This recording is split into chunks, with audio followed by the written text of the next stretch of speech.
Firman Tuhan kita terambil dari kitab Mazmur 92 ayatnya yang ke-8 dan ayatnya yang ke-13. Saya bacakan firman Tuhan ini, ayatnya yang ke-8. Apabila orang-orang fasik bertunas seperti tumbuh-tumbuhan dan orang-orang yang melakukan kejahatan berkembang, ialah supaya mereka dipunahkan untuk selama-lamanya. Ayat 13. Orang benar akan bertunas seperti pohon korma, akan tumbuh subur seperti pohon aras di Libanon. Saudara dikasih oleh Tuhan, salah satu sifat dari Allah ialah Maha Adil. Dia hakim yang adil, yang tidak pernah salah dalam dia menetapkan setiap keputusan-keputusannya. Kalau hakim manusia mungkin bisa salah, mungkin bisa keliru, mungkin masih subjektif, tetapi Allah adalah hakim yang tidak pernah salah dalam dia menyatakan segala keputusannya. Sebab itu kita membutuhkan firman Tuhan ya sebagai pedoman yang mengatur moralitas kita. Kalau tidak ada itu firman Tuhan sebagai kebenaran yang benar-benar adil, maka semua orang punya keadilannya masing-masing, dan itu bisa berbahaya karena setiap orang punya pengalaman hidup berbeda-beda. Sebab itu kita perlu firman Tuhan sebagai standar utama dalam setiap kehidupan kita di dunia ini, karena Dia Allah yang adil, yang tidak pernah salah dan tidak mungkin salah dan tidak bisa salah. Itu menjadi iman kita sebagai orang percaya. Nah, dunia ini saudara yang dikasih oleh Tuhan dipenuhi dengan orang baik, tetapi tidak bisa dipungkiri juga bahwa di tengah-tengah dunia ini ada juga orang jahat, ada juga orang fasik. Orang fasik ialah orang yang percaya Tuhan tetapi tidak peduli dengan perintah-perintahnya. Mereka tahu adanya Tuhan, tetapi mereka tidak melakukan perintah-perintahnya. Nah, di dunia ini kita tidak bisa memungkiri bahwa memang ada orang baik, tetapi juga ternyata ada juga orang-orang yang jahat di tengah-tengah dunia ini. Bahkan kalau kita melihat ada kasus-kasus tertentu di mana ada orang yang fasik, orang yang jahat, orang yang hidupnya mungkin menjengkelkan bagi kita, tapi kok hidupnya seolah-olah lebih baik dari kita secara finansial, secara status sosial, secara keberhasilan dan kesuksesan, seolah-olah mereka jauh lebih baik dari kita. Orang percaya, orang benar. Ada kasus-kasus yang seperti itu. Kita boleh melihat ya, mungkin di lingkungan saudara ada orang yang hidupnya sangat menjengkelkan, sangat merugikan orang lain, tapi kok seolah-olah hidupnya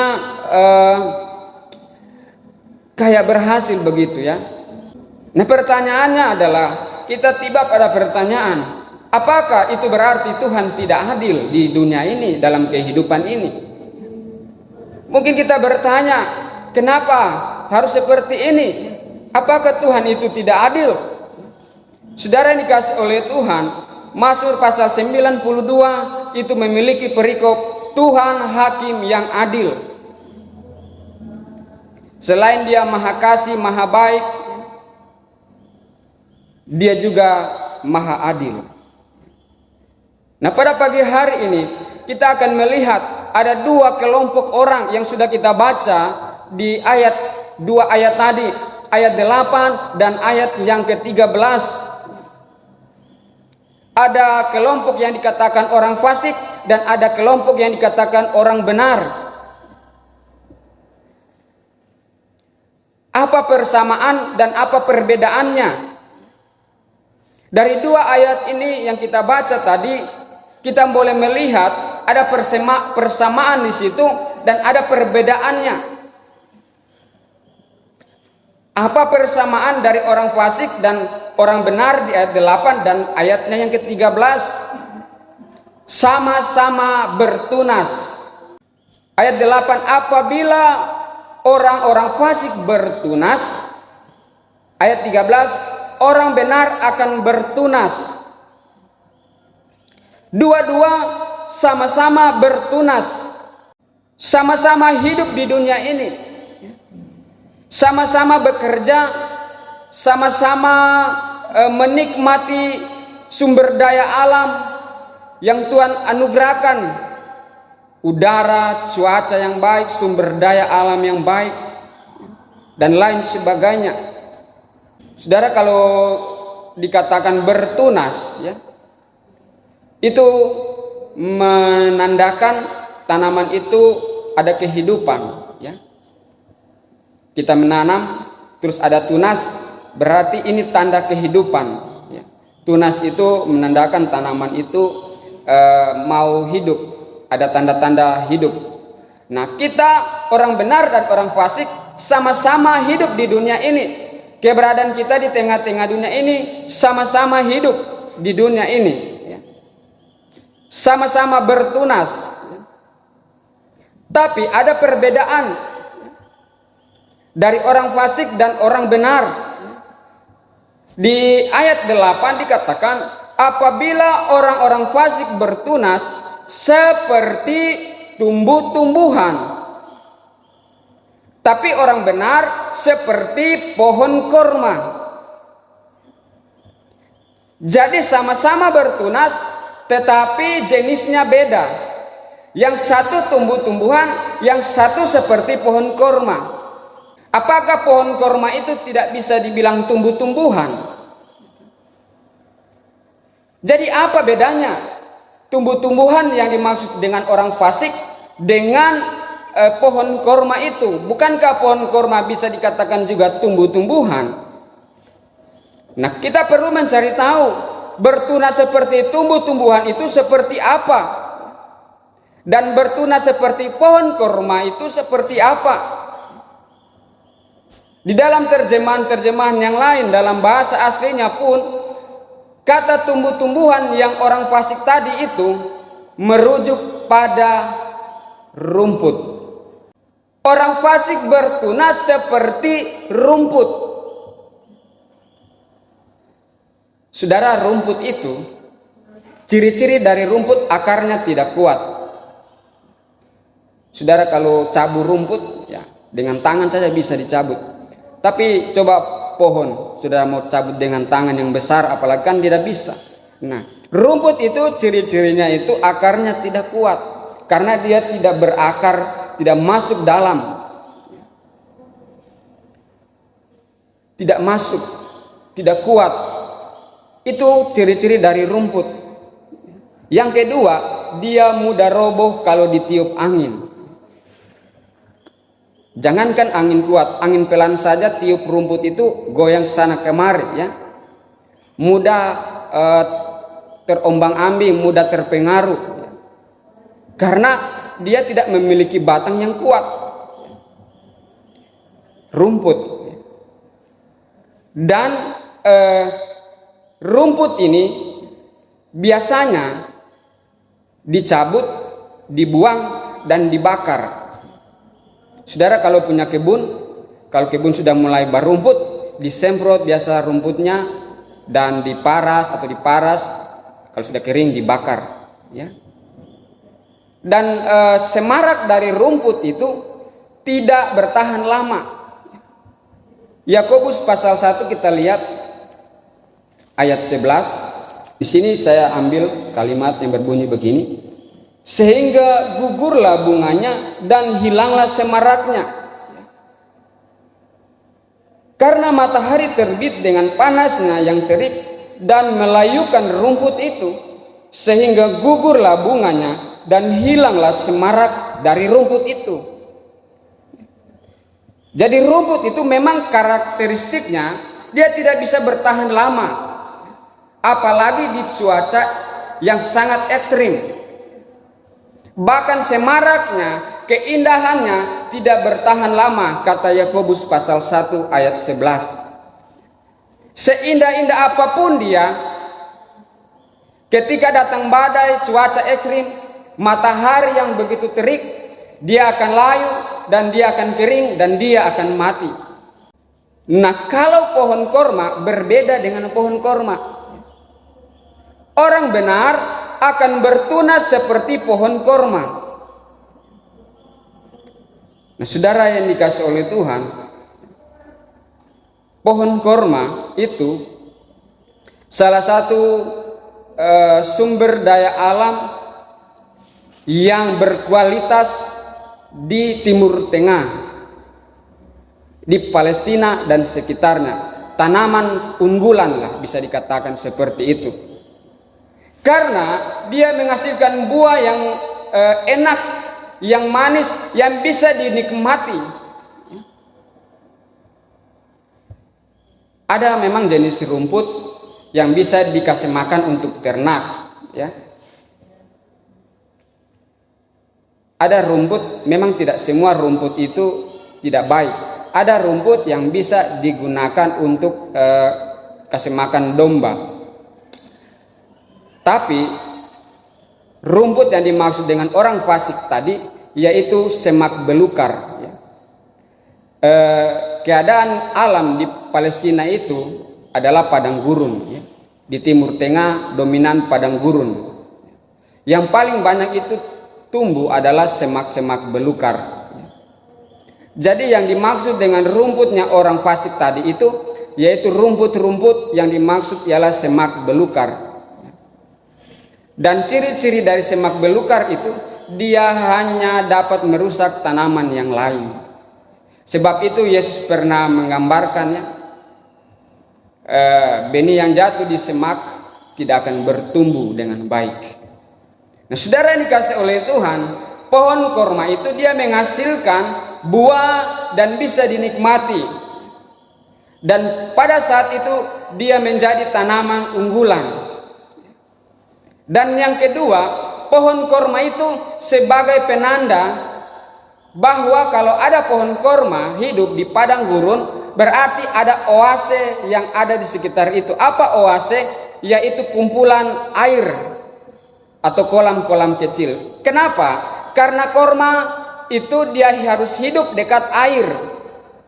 Dia kalau ditanam, dia harus masuk ke dalam akarnya. Sampai dia dapat air baru dia akan bertumbuh. Sedalam apa air itu, sedalam itu akarnya. Jadi di mana ada pohon kurma, kalau dari kejauhan para musafir atau pengembara berjalan di padang gurun, kalau dari jauh mereka lihat ada pohon kurma, mereka akan bersuka cita karena berarti di sekitar itu terdapat sumber mata air. Jadi sebagai penanda, jadi dia berguna. Dan yang berikut, pohon korma itu tahan badai di padang gurun. Dia tahan dengan cuaca yang ekstrim di padang gurun. Berbeda dengan rumput tadi, terik matahari saja datang, Yakobus bilang tadi, dia akan cepat layu. Tapi pohon korma, dia hidup dalam cuaca ekstrim sekalipun dia tidak mudah layu. Nah, ini adalah persamaan dan perbedaan daripada orang fasik dan orang benar. Nah, saudara yang dikasih oleh Tuhan, di tengah-tengah dunia ini, dalam kehidupan ini, mungkin saudara melihat ada orang-orang yang menjengkelkan kehidupan saudara, yang seolah-olah dalam kehidupannya mereka kelihatan berhasil dan lain sebagainya. Dan saudara mulai membanding-bandingkan, kita mulai membanding-bandingkan dengan kehidupan kita, dengan perjalanan kerohanian kita dan lain sebagainya. Di mana keadilan Tuhan? Di mana kemahakuasaan Tuhan? Tetapi lewat firman Tuhan ini kita boleh melihat, ya, memang Tuhan membiarkan kita hidup di tengah dunia ini. Tidak bisa dipungkiri, ada orang benar, ada orang tidak benar, ada orang baik, ada orang jahat, ada orang benar, ada orang fasik. Semua hidup di tengah-tengah dunia ini, semua boleh dalam tanda petik bertunas, ya. Tapi tidak semua akan menerima perlakuan yang sama daripada Tuhan. Tapi tidak semua akan menerima berkat rohani daripada Tuhan. Sebab firman Tuhan katakan, orang fasik mereka akan tumbuh seperti rumput. Mereka tidak akan berakar kuat. Sehingga ketika ada godaan, ada pengaruh, mereka mudah goyah, mereka tumbang seperti rumput. Dan pada akhirnya mereka akan layu kering dan akan dibakar. Dan mereka tidak akan menghasilkan buah yang berguna. Semak belukar ya. Ayat 8 bilang, di kalimat terakhir dia bilang begini, ialah supaya mereka dipunahkan untuk selama-lamanya. Memang mereka boleh kelihatan berhasil di dunia ini dengan perbuatan-perbuatan jahat mereka yang tersembunyi di mata manusia. Tetapi mereka dikatakan akan dipunahkan nanti untuk selama-lamanya. Kekal, abadi. Mereka tidak akan masuk dalam kerajaan surga, tetapi berada dalam penghukuman yang kekal. Karena nanti Allah yang akan menjadi hakim yang adil ketika dia datang pada kali yang kedua, memisahkan mana orang benar dan mana orang yang tidak benar. Tetapi orang benar mereka akan menghasilkan buah. Pohon korma menghasilkan buah yang manis, buah yang enak, yang bisa dinikmati. Mari kita sebagai orang percaya, kita menghasilkan buah bagi Tuhan. Orang fasik tidak akan menghasilkan buah bagi Tuhan. Kalaupun mereka menghasilkan buah, mereka menghasilkan buah yang busuk, yang tidak bisa dinikmati. Hasil yang didapati orang-orang yang tidak benar di tengah dunia ini hanyalah sementara di dunia ini. Apalagi kalau didapati dengan kecurangan-kecurangan yang tersembunyi. Mari kita menghasilkan buah yang baik bagi Tuhan, yang bisa dinikmati oleh orang lain. Kasih, sukacita, damai sejahtera, kesabaran, kemurahan, kebaikan, kelemah lembutan, dan penguasaan diri. Tidak ada hukum yang menentang hal itu. Itu buah roh yang harus kita hasilkan bagi kemuliaan nama Tuhan. Dan pohon korma tadi menjadi penanda. Berarti ada oase, ada air di sekitar itu. Artinya apa? Dia berguna bagi orang lain. Dia bermanfaat bagi orang lain. Ada kata-kata bijak mengatakan, sebaik-baiknya manusia adalah yang bermanfaat bagi sesama manusia. Nah, marilah kita menjadi umat Tuhan, orang percaya yang berbuah bagi Kristus, berguna bagi gereja, berguna dalam masyarakat, berguna dalam pekerjaan kita, berguna bagi hormat dan kemuliaan nama Tuhan. Dan biarlah kita menghasilkan keberhasilan, kesuksesan, capaian-capaian kita di dunia ini dengan cara-cara yang benar. Sekalipun ada orang-orang yang tidak benar di sekitar kita yang mungkin mempengaruhi kita supaya kita melakukan langkah-langkah yang menyimpang dari kebenaran firman Tuhan, tapi sekali kita benar, tetaplah kita orang yang benar. Dan dikatakan orang benar itu seperti pohon aras di Libanon. Ayat 13 tadi, akan tumbuh subur seperti pohon aras di Libanon. Saudara tahu pohon aras adalah pohon kayu yang sangat berkualitas di zaman itu. Mungkin kalau saya katakan kelas 1 lah. Karena pada waktu itu pembangunan itu sangat direkomendasikan menggunakan pohon aras Libanon. Mengapa pohon aras ini sangat direkomendasikan pada zaman itu? Karena ini adalah pohon yang berkualitas, dia tumbuh sampai 100 bahkan bisa hidup ribuan tahun dalam kondisi cuaca yang ekstrim sekalipun. Dan dia pohon memang yang ukuran besar, pohon aras di Libanon. Dia bisa tahan lama, dalam ratusan bahkan bisa sampai ribuan tahun dia hidup. Orang benar tidak akan mudah goyah sekalipun ada yang menghantam badai hidup dalam kehidupannya. Dia tetap kuat, dia tetap berakar di dalam Tuhan, dia tetap teguh di dalam Tuhan. Dia menghasilkan sesuatu bagi hormat dan kemuliaan nama Tuhan. Dia bukan menjadi seperti rumput yang hanya menjadi hama, merusak dan sebentar akan layu dan akan dibakar atau dimusnahkan. Firman Tuhan katakan sekali lagi, dia hakim yang adil. Orang fasik, orang tidak benar nanti akan menuju pada satu penghukuman yang kekal untuk selama-lamanya. Ayat 8 tadi berkata, dipunahkan, bukan hanya sementara tetapi kekal. Tapi orang benar akan ditanam di bait Tuhan dan akan bertunas di pelataran Allah kita. Ayat 14 dan 15. Mereka yang ditanam di bait Tuhan akan bertunas di pelataran Allah kita. Ayat 15. Pada masa tua pun mereka masih berbuah, menjadi gemuk dan segar. Dalam setiap musim kehidupannya, dalam setiap kondisi kehidupannya, setiap orang benar, mereka akan menikmati terus berkat dan kasih karunia anugerah daripada Tuhan. Masa tua ini mewakili fase kehidupan, pada fase kehidupan bagian akhir dari fase kehidupan manusia, masa tua. Tidak ada orang habis tua dia akan kembali bayi lagi. Dari bayi, anak-anak, terus menikah dan sampai pada masa tua.